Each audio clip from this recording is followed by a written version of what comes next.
लुप्त संख्या ज्ञात करनी है। यहाँ 9 6 दिया है और यहाँ 510, ऐसे यहाँ 7 4 दिया है, यहाँ क्वेश्चन मार्क। तो जैसे यहाँ ये 510 आया है वैसे ही यहाँ संख्या आएगी क्वेश्चन मार्क की प्लेस पर, मिसिंग नंबर है।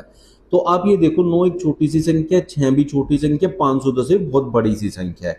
तो ये जो क्वेश्चन है ये वर्गों और घनों से हो सकते हैं, क्योंकि 9 की 6 में गुणा भी अगर मैं करूँ तो 9 6 54 और ये एक छोटी सी संख्या बनती है। तो जब आपको छोटी छोटी संख्याओं से बड़ी संख्या बनानी तो वर्ग और घनों की तरफ जाते हैं। जैसे 9 का वर्ग होता है 81, 6 का होता है 36।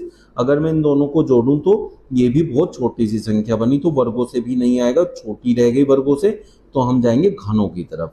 अब 9 का जो घन होता है 729 होता है और 6 का घन होता है 216।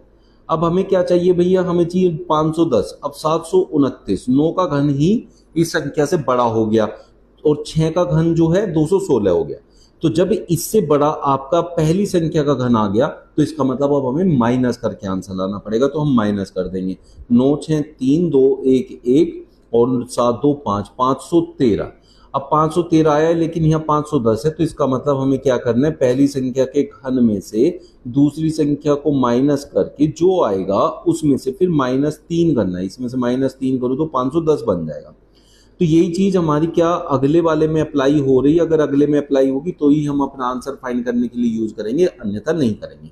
जैसे 8 का घन होता है 512 और 5 का घन होता है 125। तो हमने क्या सीखा अभी कि इन दोनों को माइनस करना है। 5 7 12, 2 8 10, 4 1 3, 387। अब 384 से कितना दूर है, -3 करके। तो यही प्रोसेस यूज करना है।